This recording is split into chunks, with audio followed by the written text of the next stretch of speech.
Welcome to Jets Game Day presented by Audi. Here's your host, Eric Allen. Welcome into Jets Game Day. Eric Allen alongside Bart Scott and Nick Mangold. The Jets are staying in primetime this week with a visit to the Pittsburgh Steelers. I got a pair of primetime performers up with me on set. The Jets offense showed a lot of promise in a loss to the Buffalo Bills. And then earlier this week, they add Davante Adams to the equation. Yeah, you talk about taking the next step. I think when you add Davante Adams, you're adding arguably a top 5 receiver in this league. He's had tremendous success with Aaron Rodgers. And the tough part, I feel like Aaron Rodgers and his offense has been the nonverbal communication. Well, that won't be a problem with Davante Adams, but also another teacher that can sit in that meeting room and answer some of the questions for some of the young guys that don't understand the sight adjustments that have to be taking place about the leverage of the defender and understanding what Aaron Rodgers sees and why he throws you certain balls, because he sees things that you can't see. All right, very exciting. So let's get into the film right now. We're presented by Moody's. Take a look at Davante Adams first earlier this season with the Las Vegas Raiders. Yeah, so we're looking at Davante Adams here. He's up top, right? And so he's ready to go here. Check out this safety here. He's going to be man on number 2. So all of a sudden now you got man on the outside. And watch what happens here. The corner stays over the top. Davante sees this. It's not an explosive release, right? He's not really breaking any doors off, but he understands he's over the top and he can get that backdoor throw, which Gardner Minshew sees that and puts the ball exactly where it needs to be.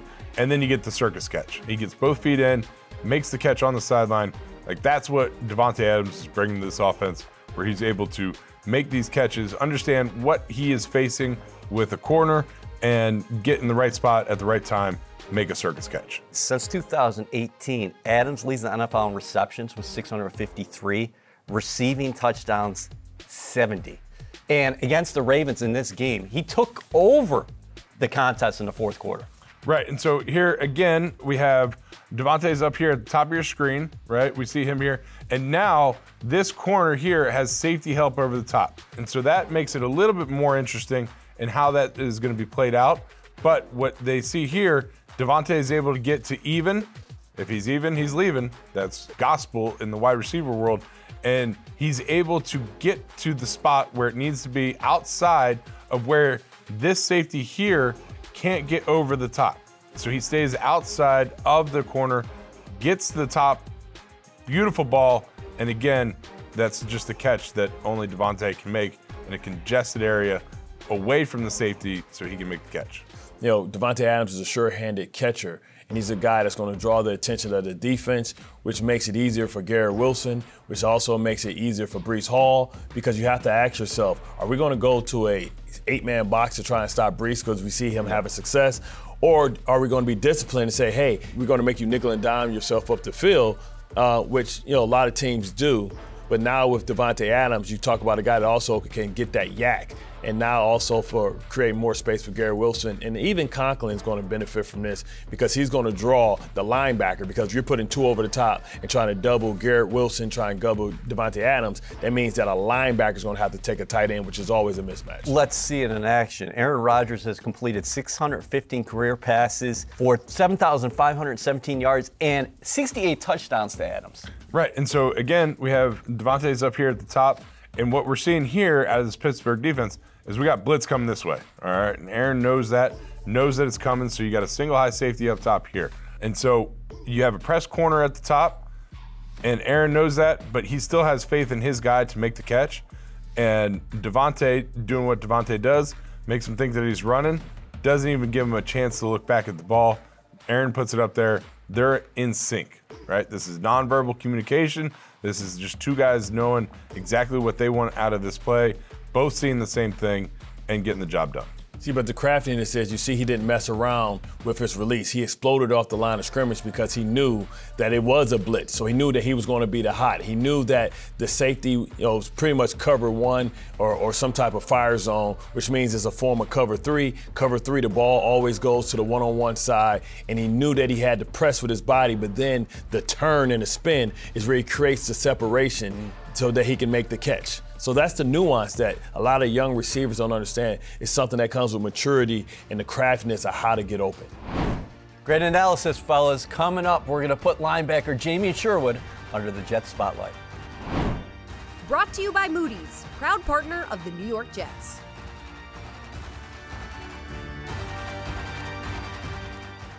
Welcome back to Jets Game Day, presented by Audi.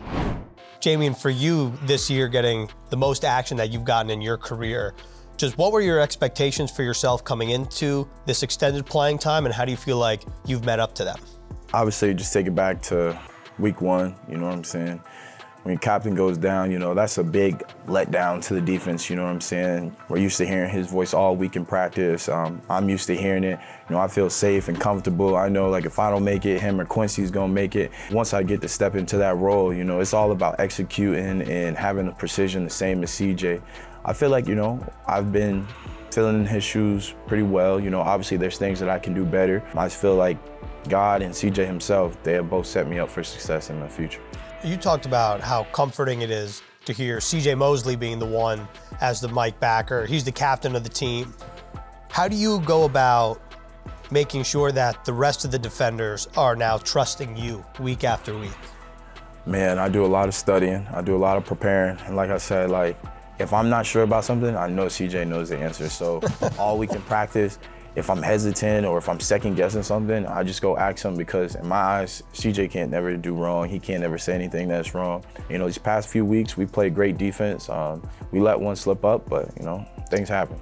Anyone that knows your story knows that you're drafted as a safety, moved to linebacker, and for you, if you could take like a knee-jerk reaction of what you're most proud of since you came in the league to now, like what is that singular thing? Just getting comfortable, you know what I'm saying? My first year, I was not comfortable. I'm not gonna say I didn't want to play or I was scared to play, but like, you shouldn't be out there if you're not prepared, if you're not ready. And my first year, I just wasn't. Now, like, again, I feel like I've taken a step to where, like, when the offense breaks the huddle, I give everybody their call, I get everybody lined up. To be a great player, you have to anticipate. And when you anticipate, you can get to the ball faster. And that's where all the plays are, the ball. And I say that's the most thing I'm proud of myself, just understanding football, understanding offenses, and how I can succeed on that. So for this week, you had mentioned that you and I that's really the feeling of the team, that like you let one slip Monday night against the Bills. The Bills were able to run the ball pretty effectively. Where do you feel like this run defense is as a whole, and what needs to change before Sunday night's game, which is going to be a physical one in Pittsburgh? I just say the run game got going last week because the communication wasn't on sound. It wasn't on beat. And me as the Mike backer, I take full responsibility for that because, again, like I've been saying, I have to get everybody set. I have to get the communication out. All I can say is going this week, we won't have that problem this week. You know, studying harder. I go home, I work on my communication. I'm yelling in the garage. The neighbors might hear me. Are you really? Got to, you know. From a defensive perspective, how do you go about approaching who's going to play quarterback for the Pittsburgh Steelers? We'll figure out Sunday night when we have to play them, but at the end of the day, they're both similar quarterbacks. You know, Justin Fields is just a younger version of Russell Wilson, honestly. So it's like we have everything we need to know about each player. And, you know, again, come Sunday, whoever lines up, we're ready to play them. It feels like every week as a team, we're talking about like being on the brink of really clicking on both sides and playing complementary football. Being out there at practice every day, just what's the vibe and the sense of urgency of this team that's 2-4 entering another primetime game where it's just you and Pittsburgh on Sunday night? At the end of the day, you know, it doesn't matter if it's prime time, if it's a 1 o'clock game. The main goal is to go out there and win. We still have a lot of ball left in this season. We still have every chance and opportunity to complete our mission. And, you know, that's what we're most big on right now. That's what's important to us. So regardless of all the outside noise, all the smoke around us, all the fingers pointing at us, you know, I'm not worried about it. It's about going 1-0. Awesome, Jamie. Appreciate the time. Thank you. Appreciate you. This exclusive interview was presented by Audi.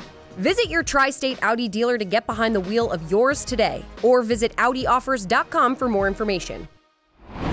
Thanks, Ethan. Let's go inside the matchup right now, presented by Microsoft Surface. The Jets up front, they have to get their hands and contain T.J. Watt, 101 career sacks. Right, and so we're going to go into the film here, and this is where I love, because we're talking about the big uglies up front. So T.J. Watt is out here on the right. He is manned up against this right tackle here for the Cowboys. And as you can see, He comes out with the straight long arm. The long arm is a fantastic pass rush move for defensive linemen, as once they get it into the chest, they can have control over everything. From there, he makes a secondary move. Now, what makes this all possible, and this is what makes the Steelers' defense that more difficult than others, is that as he's making his moves here, and all this is going on, he's covered, they're covered everywhere. So Dak in the middle here has to double clutch.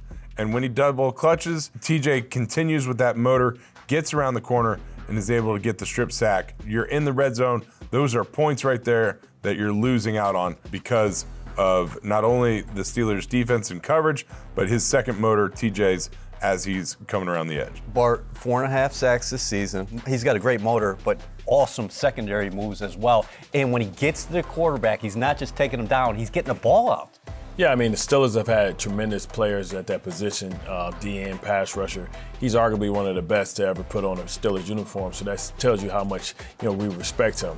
But the good thing and the saving grace is that Morgan Moses has faced him a lot in recent years, when he was on the Baltimore Ravens, so he's going to have the ability to kind of know what some of those moves are and know what those tactics are, so he won't surprise Morgan, but it's still going to be a battle. But if we win that, then we have a great chance of winning the ball game. Coming up, we're going to hear from the new Jets star receiver and also hear from his teammates as the Jets get ready to face the Pittsburgh Steelers.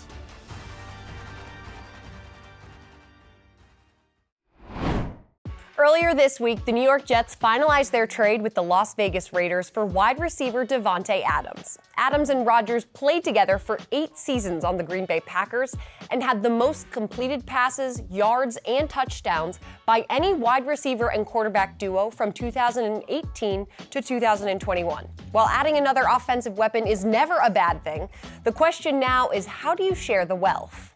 As a chef, you would want a bunch of ingredients, right? You wouldn't want to stand in a kitchen and be looking for something in the cupboard. So it's a good problem to have that we have all these really cool ingredients. I think you have to be intentional about making sure guys understand where they fit in the plan, because then they get ownership of it and they can get excited about certain plays, or they can get excited about their role. Rodgers does not think the addition of the 3-time first-team All-Pro and 6-time Pro Bowler will prohibit the production of guys like Garrett Wilson, Breece Hall, or Allen Lazard, who each had over 100 yards last week. Those guys are going to get theirs. The most important thing is winning, though. I throw it to the open guy. Guys, obviously they had nice nights the other night. Bringing Davante in, obviously, he's if he's healthy and out there, he's going to get opportunities. But the way the defense plays dictates where the ball goes. And now when you put out, a Tay and a G and Allen or Mike or 82, and teams want to play too high, you got to run the ball. So I think Breece should be real happy. I think the Lions should be real happy, and I think G should be real happy. While Rodgers and Adams have not played together since 2021, and Adams has not played since week 3 of this season due to a hamstring injury, Adams is confident he can hit the ground running in New York. I have a lot of confidence I'll be able to have success in this offense, regardless of the situation, because I'm going to put the work in, and I'm going to, the ball's going to get spread around. We got a quarterback that likes to sling it. So at the end of the day, I think Diggs said it a couple weeks ago, it's a lot of meat on the bone. So we're not going to be sitting here fighting over that. I'm trying to make Garrett better. I'm trying to make Laz better, and, they're trying to do the same for me. Let's get into our great debate right now. We're presented by HCL Tech. Which Steelers quarterback is more dangerous for the Jets defense? For me, it's got to be Justin Fields, because it's that added element that if you block them all up and you cover everybody well, that he can run the football. And he's been better with taking care of the football. I think on the season he has 1 interception.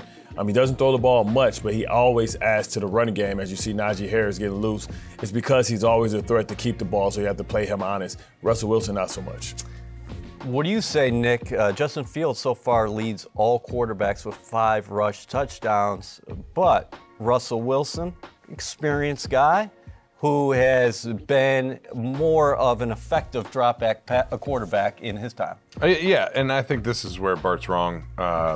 Which I think maybe every once in a while I've thought that Bart's wrong on different things, but Russell Wilson, with his experience and the way that he knows where to go with the ball, he doesn't have the legs that he used to, but he still has mobility and can get out of sticky situations. And I think with his experience, knowing where he needs to put the ball, he still has a strong arm and can get the ball out quickly. I think that is more dangerous than a runner. And so I'm going with Russell Wilson as the most dangerous of the quarterbacks that we could face. It's an interesting conversation because the Pittsburgh Steelers are 4-2 right now. Yes, that's true, but we've seen this out of them before. Mike Tomlin can coach his butt off, and he can Tomlin them to some wins because they're not going to beat themselves. But hopefully with our new toy, Davante Adams, we won't be in a 13-17 game, that's how the Steelers like it. They don't mind kicking 8 field goals or kicking 7 field goals, which is how they won a lot of their football games. And I think with Russell Wilson there, let's see how encouraged he is and how much trust he has in that calf that's been bothering him since training camp to get out of the pocket. With that being said, that's usually how Russ cooks. Jets have to be prepared for both quarterbacks. Don't go anywhere. Coming up, we're going to have our game day predictions. This was presented by the official digital transformation partner of the New York Jets, HCL Tech, supercharging progress. Get 100% verified tickets to every upcoming game at Ticketmaster, the official ticket marketplace of the Jets and the NFL. Welcome back to Jets Game Day. Eric Allen alongside the Mad Backer Bart Scott and the bearded one, Nick Mangold. It is time for our game day predictions presented by the New York Lottery. Starting with you, Bart. Davante Adams will have at least 4 receptions against the Steelers. I think he'll have at least 4 receptions in the first quarter. I think they're going to make a concerted effort to get him the football, and also so he can take some of the pressure off of the box, which will help the run game, and also get some double coverages that'll be able to help Garrett Wilson and Conklin as well. All right, before I get to our next prediction, 4 receptions in the first quarter? I don't know about the first quarter. I'll give you the game, but first quarter seems a little bit much because I would like to run the ball, please. All right, a great transition. We've been talking a lot about cloud coverages over Davante Adams, over Garrett Wilson. Does that mean Breece Hall will have at least 75 yards rushing against a stingy Steelers defense? So I would look at it, if you're clouding over here and you're clouding over here, this is all open over here, right? And so you're running the ball. And I would take Breece Hall over 75 any day because I think they're going to get an advantageous box where you're able to have a hat on a hat. And once you do that, you give Breece Hall that little crease, he's going to take it. We talked earlier in the show about TJ Watt. He will have at least 1 sack against the Jets. I would say that's a safe bet. I mean, he's too good of a player not to get 1 sack. It's going to be times where Aaron Rodgers is going to have to eat the ball because the coverage is just going to be that good or pressure is going to come. And it's always good when you have those type of weapons. You just live to fight another day. We saw that with Tom Brady. We saw that with Peyton Manning, that you believe that you can pick up 3rd and 8 or 3rd and 10 if you have to at times. Nick, what do you say? We always talk about the Steelers being Blitzburg. And I think Aaron's great against the blitz, gets the ball out quick.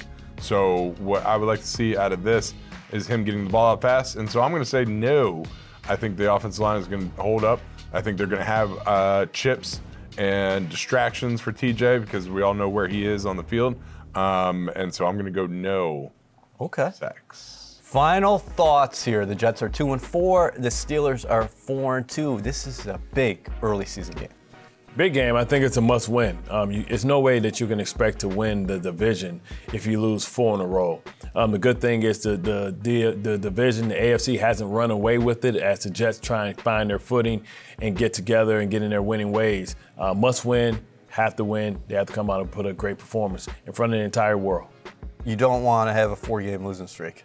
No, you definitely don't. An AFC matchup here, I think this is a big game where you're going against the Iowa of the NFL, and we need to use these weapons that we have on offense, jump out to a fast start, get up early, and continue to let the defense feast and just hold that lead. I think that's a big key to this game this week. Quickly, when you hear the word renegade, what do you think of? Makes me want to throw up in my mouth. I can't stand sticks, and it's because of the Pittsburgh Steelers. I'm Detroit Rock City. I'm a Kiss fan. Even though I've been told I'm not allowed to sing it, I still love the song. And so I love the song. Sing it in your head. We'll have to see. If Jets fans love the outcome in Pittsburgh late Sunday night, enjoy your football weekend.